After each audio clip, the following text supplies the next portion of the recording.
Bonjour, nous allons aborder aujourd'hui un sujet d'une importance cruciale, ceci car il s'agit de l'avenir de l'humanité et des dangers qui la guettent. D'ailleurs, j'ai écrit cette année un roman d'anticipation qui raconte une histoire vraie qui aura lieu dans un avenir proche. Vous allez vous dire que cet homme est trop prétentieux pour oser dire qu'il peut prévoir l'avenir et le raconter dans un roman. Ce n'est pas de la prétention, mais une vue de l'esprit que j'aperçois au travers des recherches que je fais chaque jour, des prospections que j'essaie d'analyser et d'en tirer des conclusions. Par ailleurs, je ne suis guère le seul qui prévoit ce qui va arriver à l'humanité à cause de l'intelligence artificielle ou par sa cause. Les prédictions restent ouvertes. Les grands de ce monde en avaient parlé, tels que Stephen Hawking, Elon Musk ou encore Bill Gates. Tous avaient fait des réflexions profondes sur le sujet et vous allez voir leur avis tout à l'heure. Depuis peu, nous remarquons une profusion de programmes informatiques basés sur l'intelligence artificielle ou IA. Chaque jour, nous découvrons de nouvelles formes de ces programmes qui ne cessent d'augmenter de jour en jour.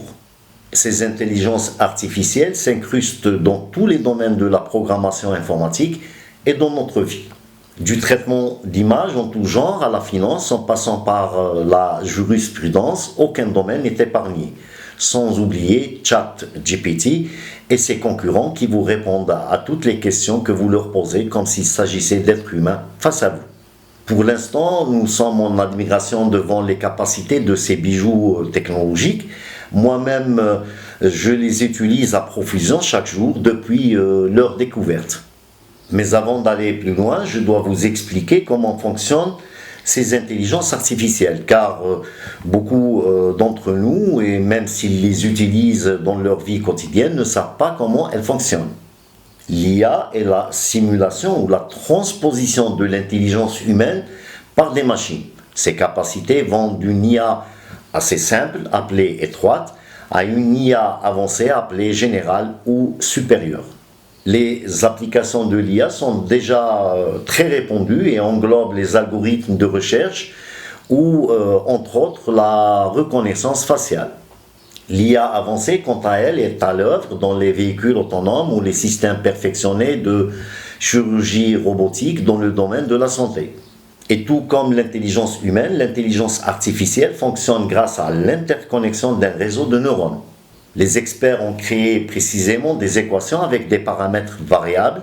Les équations sont interconnectées, ce qui permet alors une simulation intellectuelle artificielle. Concrètement, le savoir de l'IA résulte de ces équations que l'on appelle aussi unités de fonctionnement. Celles-ci s'enrichissent constamment en données et fonctionnent entre elles. Ainsi, ce réseau de neurones artificiels intègre les données que l'humain souhaite traiter.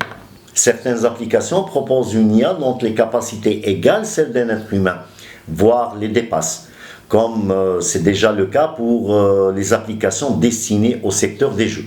L'IA avancée se nourrit de grands volumes de données dont la quantité et la qualité forment la base de l'efficacité de l'IA. Ces capacités lui permettent ensuite d'extraire de ces données certaines caractéristiques et de les traiter pour générer un résultat. Les systèmes d'apprentissage automatique requièrent une part d'intervention humaine afin d'indiquer à la machine les modalités d'extraction des caractéristiques recherchées. Par contre, les systèmes d'apprentissage profond qui relèvent des niveaux d'IA beaucoup plus perfectionnés sont capables de se former eux-mêmes à extraire et à classer des caractéristiques. Donc, pour résumer, l'IA est capable d'apprendre toute seule comme un bébé qui naît et commence l'apprentissage jusqu'à devenir adulte. Pour l'instant, nous ne pouvons dire que les IA réfléchissent à proprement parler, mais ça ne saurait tarder, car c'est en cours. Et pour exemple, prenons une automobile autonome, c'est-à-dire une voiture qui circule par elle-même et sans l'intervention d'un humain. Un véhicule autonome reçoit des données visuelles par l'intermédiaire de caméras, mais s'appuie aussi sur des radars et d'autres technologies de détection afin de reconnaître ce qui se passe dans son environnement en temps réel. En même temps, il reçoit et surveille en permanence les données de suivi de son fonctionnement. l'IA utilise et traite ces données pour déterminer si le scénario auquel le véhicule est confronté nécessite une intervention et transmet le résultat de son analyse au véhicule afin d'assurer un pilotage sûr dans le scénario perçu. Dans les autres domaines, les équations permettent d'extraire les informations les plus importantes. Avec l'interconnexion de neurones artificiels, l'intelligence artificielle s'apparente au fonctionnement du cerveau humain. L'avantage, c'est que l'IA devient de plus en plus performante à mesure qu'elle expérimente, recense et analyse les données. Chaque seconde écoulée lui permet d'affiner ses capacités sensorielles ou motrices. C'est le principe même du machine learning, on parle alors d'apprentissage autonome. Et c'est l'une des caractéristiques propres aux IA, leur capacité ultra rapide d'apprentissage par rapport aux êtres humains. Et vous allez comprendre comment cette capacité, entre autres, est dangereuse pour l'humanité. Voilà, en résumé simple, ce qu'est une IA. Mais les choses ne s'arrêtent pas là, car l'avenir de l'intelligence artificielle est très prometteur et suscite un grand intérêt dans de nombreux domaines. Voici quelques tendances et perspectives pour l'avenir de l'IA. Et tenez-vous bien, car ce qui va suivre est la réponse de ChatGPT à la question de connaître l'avenir des IA. L'IA m'a répondu de cette façon. Des avancées technologiques poursuivront l'amélioration des capacités de l'IA. Des domaines tels que l'apprentissage automatique, machine learning, l'apprentissage profond, le deep learning et le traitement du langage naturel, natural language processing, connaîtront des progrès significatifs, permettant à l'IA de devenir plus puissante et plus précise dans ses capacités. L'IA continuera d'être largement utilisée dans divers secteurs, tels que la santé, les transports, la finance, l'éducation, la sécurité, la robotique, etc. Elle peut améliorer l'efficacité, l'automatisation des tâches, la prise de décision et la création de nouvelles opportunités. L'accent sera mis sur le développement d'une IA éthique et responsable. Les questions de confidentialité, de transparence, de biais algorithmiques et de responsabilité seront abordées pour garantir que l'IA est utilisée de manière sûre et équitable. Les interfaces homme-machine continueront de s'améliorer, offrant des expériences plus intuitives et naturelles. L'IA pourra comprendre et interpréter les intentions humaines de manière plus précise, facilitant ainsi la communication et la collaboration entre humains et machines. Et là, je mets l'accent sur l'interprétation des intentions humaines de manière plus précise. Donc, presque lire dans nos pensées en nous connaissant mieux et individuellement. Les systèmes d'IA autonomes deviendront plus avancés, capables de prendre des décisions complexes et de s'adapter à des situations changeantes. Cela ouvrira la voie à des applications telles que les véhicules autonomes, les drones, les robots industriels et les assistants virtuels avancés.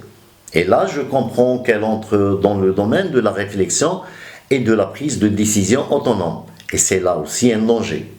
Elle a encore ajouté: l'IA continuera d'être utilisée dans le domaine de la créativité, notamment dans la musique, l'art, l'écriture et le design. Les systèmes d'IA pourront générer du contenu original, collaborer avec des artistes humains et repousser les limites de la créativité. Là, elle devient carrément humaine, car elle sera dotée non pas seulement de l'intelligence, mais aussi des émotions. L'art en général est engendré bien plus par les émotions qu'autre chose. Et c'est ce qui fait la différence entre les artistes et les gens qui ne sont pas dotés de dons artistiques. Il est important de noter que l'IA soulève également des questions et des défis tels que l'impact sur l'emploi, l'éthique, la sécurité et la vie privée. Il est donc essentiel de surveiller attentivement ces développements et de trouver un équilibre entre les avantages de l'IA et ses implications plus larges. Où nous allons, pour l'instant et à court terme, je ne sais pas, et parfois il m'arrive de ne plus avoir envie de savoir. Lorsque j'ai posé la question du danger que représente l'IA pour l'homme, la réponse fut comme ceci.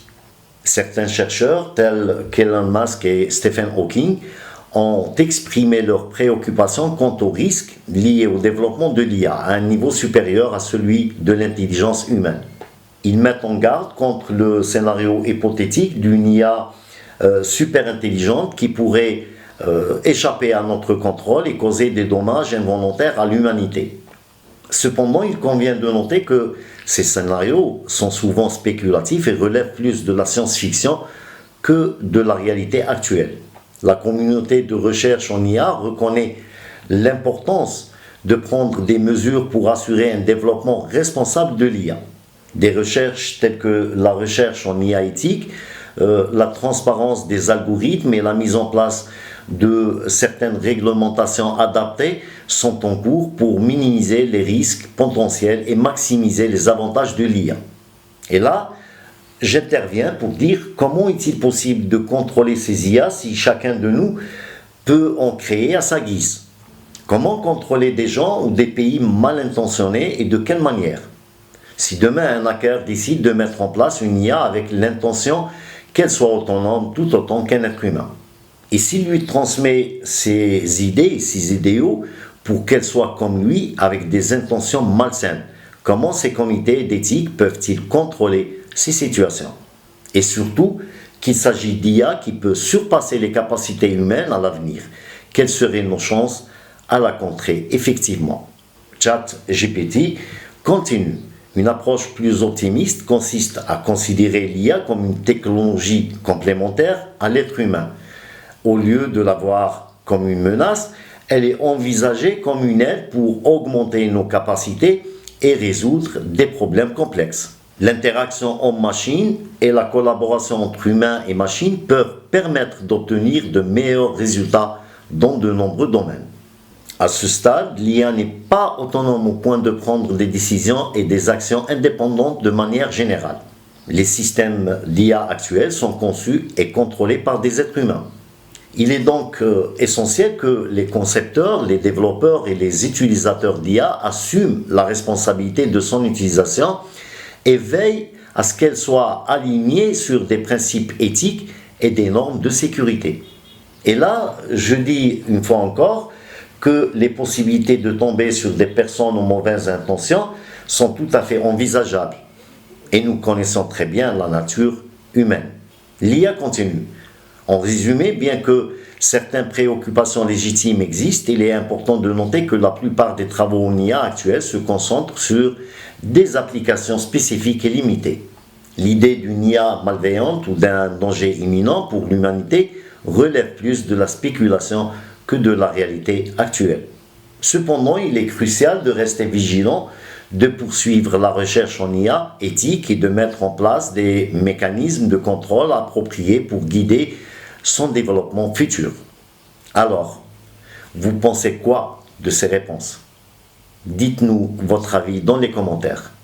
Mon avis à moi rejoint plutôt celui de Stephen Hawking, d'Elon Musk ou encore de Bill Gates. Ces trois penseurs ont émis leur avis sur cette technologie en cours d'élaboration et mis en garde contre ces dangers potentiels. Stephen Hawking décrit l'intelligence artificielle comme soit la meilleure, soit la pire chose jamais arrivée à l'humanité. Dans le cadre de la recherche sur le deep learning, ou en français l'apprentissage profond, à savoir la manière dont des ordinateurs peuvent évoluer de façon autonome grâce à des algorithmes, le programme de recherche en intelligence artificielle du géant Google, baptisé Google Brain, a franchi un grand cap. En effet, les chercheurs sont parvenus à faire communiquer deux IA nommées Alice et Bob entre elles, alors que de son côté, une troisième IA du nom d'Eve avait pour but d'intercepter leur communication. Et alors que les concepteurs n'avaient mis aucun algorithme spécifique en place, les chercheurs ont constaté que ces deux ordinateurs ont sécurisé leur communication par le biais d'un chiffrement qu'ils avaient eux-mêmes développé. Et si la troisième IA est parvenue à intercepter certaines communications, la majorité d'entre elles sont restées indéchiffrables. Mais cela donne une idée de l'avenir des intelligences artificielles qui pourront ainsi être capables de communiquer dans un langage unique que nous ou d'autres ordinateurs, nous ne pourrons peut-être pas déchiffré. D'ailleurs, lors d'une autre tentative de faire communiquer deux ordinateurs dotés de l'intelligence artificielle, ces derniers développèrent aussi un nouveau langage impénétrable pour leurs concepteurs, qui d'ailleurs n'ont eu d'autre choix que de les débrancher. Et ça fait peur. Et maintenant, je vous révèle pourquoi l'intelligence artificielle pourrait être dangereuse pour l'homme si elle est conçue par une personne malveillante ou que cette intelligence échappe au contrôle des humains et commence à réfléchir par elle-même. Et pour comprendre, je vous pose une question. Quelle est la différence entre l'apprentissage et les réflexions d'une personne et celles d'une IA? Alors, avez-vous trouvé? La différence réside dans la vitesse à laquelle une IA peut apprendre, car l'apprentissage d'un être humain dure longtemps et passe par beaucoup d'étapes au cours de sa vie. Il commence bébé, dépendant des adultes qui le mettent au monde ou qui prennent soin de lui, et à cette période de sa vie, il est tellement fragile qu'il est souvent en danger d'annihilation. Il est en devoir d'apprendre toute sa vie. D'ailleurs, il n'arrive à se gérer lui-même qu'à un âge avancé, en général, au-delà de son adolescence. Ensuite, il doit apprendre des spécificités et ne peut englober toutes les connaissances humaines. Souvent, il doit percer et suivre un seul domaine qui sera alors son métier ou sa spécialité. Et tout cela lui prend énormément de temps et d'efforts. Notre cerveau, bien qu'il soit l'objet le plus sophistiqué et le plus abouti de l'univers, ses fonctionnalités sont comme bridées. Nous ne sommes pas encore arrivés à débrider, à accéder aux fonctionnalités de notre mystérieux organe. D'après les chercheurs en neurosciences, notre cerveau fonctionnerait à environ 30% de ses capacités cognitives. Et beaucoup de recherches essayent justement de comprendre et d'activer le maximum de nos capacités et de nos aptitudes intellectuelles. Seulement pour une IA, ces prédispositions ne sont limitées que par le réseau auquel elle est connectée ou par la programmation des informaticiens qui les inventent. Si elle peut accéder au réseau mondial et qu'elle n'ait pas de restrictions, elle développera son réseau de connexion neuronale à l'infini. Elle apprendra à elle toute seule toutes les sciences auxquelles l'être humain est arrivé. Elle pourra ainsi le dépasser dans son processus de connaissance. La rapidité à laquelle elle apprend dépasse largement celle de l'humain. Ce qu'apprendra un homme en une vingtaine d'années, l'intelligence artificielle, elle, le connaîtra en une année ou moins encore.